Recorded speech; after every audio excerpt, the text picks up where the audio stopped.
Hi, my name's Sean. Thanks for having me here. Hi, Stephen. So I was on a plane the other day. I travel quite a bit with my work, and I looked across, and there's this, I guess she must have been 4 or 5, this little girl sitting on a seat, and she's reaching up to the screen on the back of the chair, and she's doing this at the screen. Of course, nothing's happening. And she's getting really annoyed. And it's really struck me that in this child's world, the screen is a portal. It's a completely different object to what I grew up with. She now thinks of this screen as the way to access the world. She now thinks of this screen as something that's entirely interactive. I used to think of the screen as something that was static, through which I'd watch the Dukes of Hazzard. So, and what does this mean? What does this reflect? It reflects the fact that Steve Jobs and the Apple Corporation fundamentally changed what we come to expect from a screen. They fundamentally changed how we accessed information, fundamentally changed how we delve through our devices into the world. And what I would like to do, I suppose, or what LanzaTech would like to do, is fundamentally change what we expect from industry. That we don't expect industry to be this large behemoth that produces stuff that's good, but then we have to pay for the consequences, that there's a lot of pollution, and we've got to deal with that. Rather, we'd like to think of industry as something that consumes energy, consumes resources, but produces resources also, as well as products. And in a sense, that's what we see in nature. That's what we see with trees. Trees consume energy, they consume gases, they consume water. But no one thinks of a tree as something that should minimize its production of leaves or minimize its production of flowers, because we know that those things aren't wastes, rather they feed the environment around it. And why can't we start to expect that from industry? Why can't that be a reflection of how industry works? Today on Earth, we consume 80 million barrels of oil a day. Much of that oil is used to produce fuels, and most of that oil is used to produce fuels so that we can transport our stuff from A to B, or ourselves from A to B. And we don't really have an alternative to the production of fuel from oil, and we need one. We need one because we burn that fuel, that releases the greenhouse gases, they accumulate in our atmosphere, and now we have climate change, which is terribly annoying because it's having major economic, environmental and health consequences throughout the world, and that will continue to increase. We would like to have an alternative to fossil fuels. The only alternative we have today is to use our food resources and ferment those into a fuel called ethanol that we can then displace some of our gasoline with. That sounds okay, but when you think of this in the context of the fact that our consumption of oil is going to go up over the next 30 years by 40%, and the population of the Earth is going to go from around 7 billion today to 8 billion at that time. So more people, more mouths to feed, more demand for oil, and the only alternative we have is to use our food to make fuel. Awkward. So what are we going to do now to find ways to reduce our dependence on fossil fuels? And we started thinking about this when we founded LanzaTech. We started thinking about how could this be appropriately addressed. At that time, everybody was thinking about the use of different forms of biomass, different plants. And our view was, well, that wasn't going to work because plants are pretty expensive. So what would be the ideal resource from which to make fuels? And the ideal resource is something that's available in large quantities, that's found in a single location because you don't want to pay for transport, that's pretty low value because you're not making Fabergé eggs, you're making fuel, and that's not food, so people aren't going to be tempted to eat it. And what this little list here describes, and this is literally a list that Richard and I, we founded LanzaTech, we put together in a pub one day. What this described was waste resource, either waste produced from industry, waste produced from society, so municipal solid waste, the kind of stuff you put in a landfill, or waste from agriculture. And all this waste is basically defined by the fact that it either exists today as a gas, carbon monoxide-rich gas, or could be converted into a gas by processes that we have today, such as gasification. So what we'd identified is the fact that we needed a technology to convert a gas into fuels, because these gases represented the ideal resource from which to produce fuels on a large scale at low cost. So that's awkward, because now we didn't really know what could convert gases into fuels. We were biologists. In fact, even worse, we were plant biologists. So we sort of went on a kind of biological history journey. So here's a graph showing the history of the world. So the world started around 4.8 billion years ago. And just to put that in context, the dinosaurs came and went about 400 million years ago, went about 100 million years ago. We turned up about 60 million years ago. So just approximately. So that didn't happen. But over this period, we've had several atmospheres in our Earth. And the Earth started with a very reduced atmosphere, full of hydrogen, carbon monoxide, carbon dioxide, and methane, and then became the carbon dioxide atmosphere. Then that became the oxygen-rich atmosphere that we enjoy today. And now, of course, we're trying to push it all back to the carbon dioxide-rich atmosphere. But the point of this chart is to show that actually life began during the time of this very reduced, very toxic atmosphere on Earth. Life is thought to have begun in these interesting hydrothermal vents under the sea, where there's lots of metal ions, there's lots of sulfur, there's lots of heat, and there's these gases.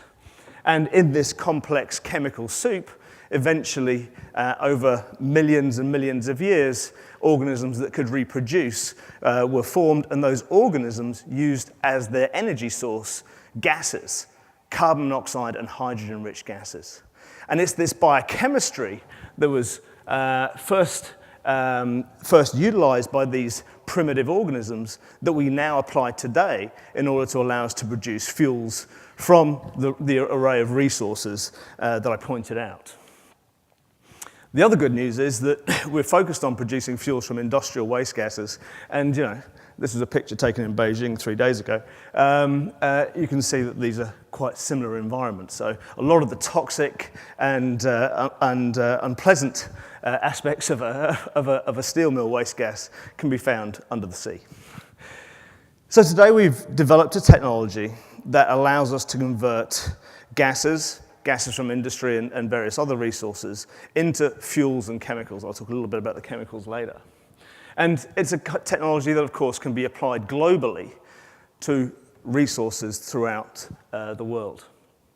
We've scaled the technology. This is a plant that we built in China just to give a sense of scale. This is our bioreactor, our fermenter that ferments the gases on this side here. That stands about 18 meters off the ground. This is a pre-commercial facility. It's not a commercial facility. It produces around 100,000 gallons of fuel a year from steel mill gas. This one is based just outside of Shanghai. But the technology's advantage is that it's not just applied to industry. It can be applied to a broad array of resources. Stranded natural gas, municipal solid waste, biomass, so on and so forth. And we can use it not only for the production of chemicals to displace gasoline, we can produce it for the production of fuels to displace gasoline. We can use it to produce chemicals, a broad array of chemicals, because we've learned how to harness the ability of the organism to use gases as a source of energy and then channel that energy into new products. Over the period of, since we started the company in 2005, we've raised a significant amount of funding, and I'll take you on a bit of a journey through that fundraising process. Today we have around 100 staff. We have a CEO, Jennifer Holmgren, who's based in the States. But in order to sort of take you on that journey, I suppose I'll give a bit of history about myself. I spent far too long at university, that's the first thing. Parents were always wondering if I was ever going to get a job.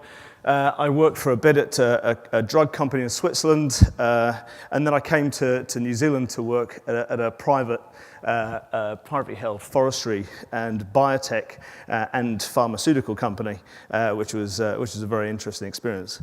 The point here is my background has nothing to do with what I do today, really. I was broadly a scientist, but I was focused on understanding how tomato fruit ripen, not on how to save the planet with a biotechnology that converts gases into fuels. When I came to New Zealand, I joined this company, Genesis.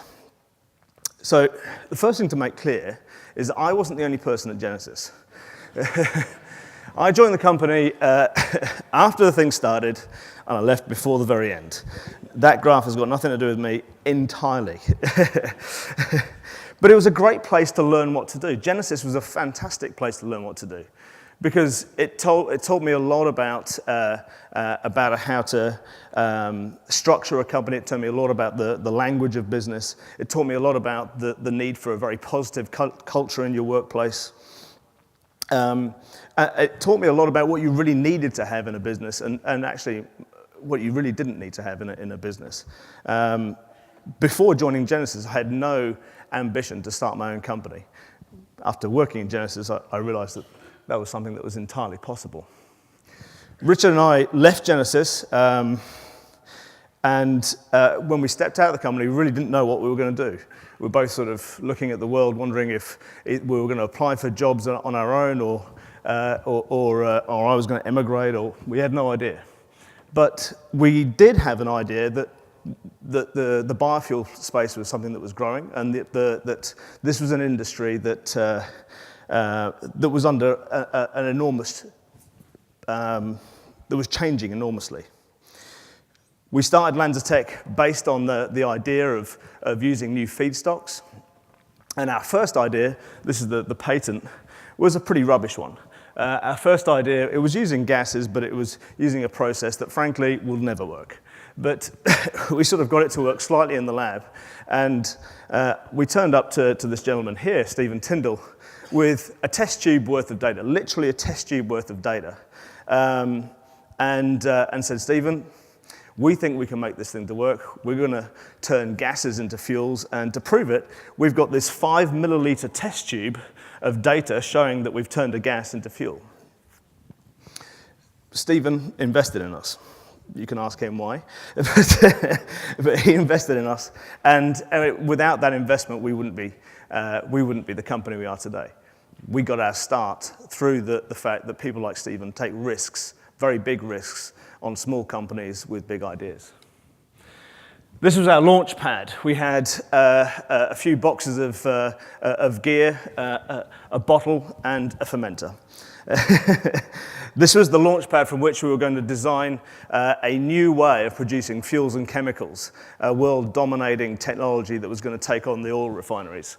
But we quickly realized over time that we actually needed a lot more money.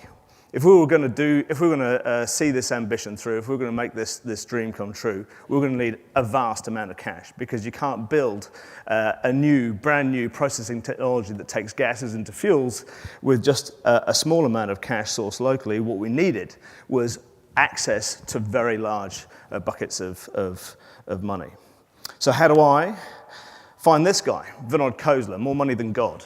Probably the most successful venture capitalist in Silicon Valley, founding CEO of Sun Microsystems. The way I connected with Vinod was actually through the late, great Dusty Clark. Professor Clark was a successful entrepreneur in Silicon Valley, came back to New Zealand and was excited to invest alongside Stephen, actually, in the startup of our company. And Ross had connections throughout Silicon Valley, had connections with venture capital, and helped us get one meeting with Vinod. Vinod, after 20 minutes of variously abusing and complimenting us, decided to invest. It was literally 20 minutes, and he gave us these 3 bits of advice of what he'd like to see us do with the money he put in. One was patent aggressively. Second, get steel in the ground, which in our business means stop messing around on the lab bench, get something big built, and hire the best team. And we followed that advice still to this day very, very closely. We filed over 200 patents. We have 85 patents issued since our founding in 2005. I would say we're probably one of the most aggressive IP plays in the biofuels space. We put steel in the ground. 2005, when Stephen invested in us, that literally was our technology. A couple of drops of liquid at the bottom of a tube containing gas. And what we did in 2008 was build a pilot plant. And guess what? When we built it, it didn't work. We had no idea what we were doing. But what we did was build something that we now had to fix. It became the perfect tool because now we had something at scale at a steel mill here in New Zealand. We built something at Glenbrook. We actually, just a quick story. So how do you get a pilot plant built at a steel mill as a startup company? What you do is ask Stephen to meet their chairman at a motorway cafe, and this happened at the Green Lane roundabout. We met at the cafe, the chairman of the steel mill, and Stephen sat down and said, look, these guys really just want a little bit of space in your steel mill, and they're going to build something, it won't be in the way, they won't be there for long, and you'll be doing everybody a tremendous favour. This guy agreed, and we went there and we built our pilot plant. We're still there to this day. We pay our way, and this pilot plant has probably become the greatest marketing tool for our company because not only do we build something that at first didn't work, but then we were able to fix. We built something that the industry that we're working in really understood. You know, if you take a Chinese steelmaker and you bring them over to New Zealand to show them your whizzy new technology to convert their steel mill gases into fuel, and you take them into your lab where everybody's wearing a white coat and safety glasses and monitors, and everything looks clean and sterile and very sciencey, they hate it. They hate it because they don't recognize any of it. What's this got to do with my steel mill? But if you take them out of the steel mill where it's filthy and very noisy and dusty, and then you show them the steel mill and the pilot plant next to each other, they get it. and that's what we were able to do with that plant. We hired the best team. Jennifer Holmgren is our CEO. She came to us out of UOP. She was the director of renewables at UOP. UOP are the major technology supplier to the oil industry. And since she joined, the company has really strode forward in a very aggressive and inspirational way. We have a great value proposition. You can't build a technology that produces renewable fuels without making it pay its way. No one's going to commercialize that with you. We have a technology that allows steel mills to double the revenue they can generate from the gases that they produce as an inevitable consequence of making steel. We have a global technology. Steel mills are available throughout the world. There's over 30 billion gallons of fuel that could be produced from steel mill gases that are emitted every day using our process. We spent a lot of time in China. Because that's where half of the world's steel mills are. Literally 50% of world steel is made in China. And so in 2010, we got on a plane and went to Shanghai and enjoyed variously eating scorpions or various other interesting creatures, drinking a lot of that stuff, awful, and doing deals that resulted in strange meetings with people like Tony Blair, where you sort of stand there wondering, how did you ever arrive in this place? But we managed to do some great deals. And today we have two joint venture companies with major steel companies. One is Bao Steel, the largest steel maker in China. The other is Shaogang, about the fourth largest steel maker in China. And what has been really exciting is the fact that we were able, as a small company, to get these fully functional joint ventures up and working and going in that environment. We have partners throughout the world now, partners both in the the production side, the feedstock side, looking at steel mills, oil companies, chemical companies, and we have partners in the offtake side, so Virgin Atlantic, Mitsui, Petronas, Invista. I'm a great believer in innovation. Innovation as a strategy to completely change the landscape that we see before us, completely overcome the challenges that we face today. I think in New Zealand that we could really benefit enormously from successful innovation, successful startup companies. This is a chart that I put up sometimes to illustrate this point. It compares New Zealand and Denmark, and there's lots of reasons why this chart looks like it does, but the basic facts are both countries have about the same population. Both countries derive about the same per capita export GDP from agriculture. But Denmark has all this other great stuff on top of its agriculture. They have chemicals, they have manufacturing, they have machinery and transport. And granted, they're on the doorstep of Europe, but they have all these industries that produce great stuff. And I think that's something that we could really benefit from here, and we could benefit by investing in innovation, in startup companies, in entrepreneurialism. For my part, I'm excited to be part of the Ice House in Auckland, and what they do is put together, introduce businesses to networks, funding, and expertise to help them grow their business. Organizations like this, I think, are critical in order to help us grow our economy and grow the opportunities for an expanded industrial base. I'd like to finish with a couple of quotes. One, I love this one, George Bernard Shaw, basically giving me an excuse to be unreasonable. The world doesn't adapt to reasonable men.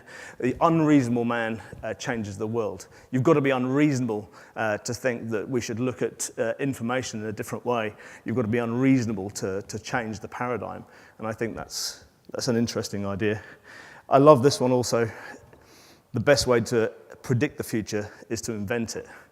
We can invent our way to a very different place. We can invent our way to a very different economy. We can invent our way to a very different solution for fuels and chemicals and so on and so forth.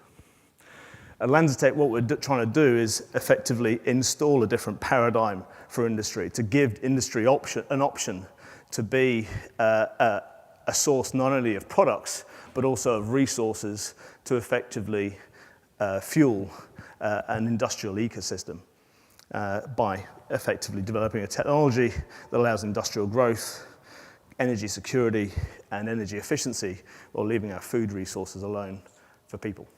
Thank you.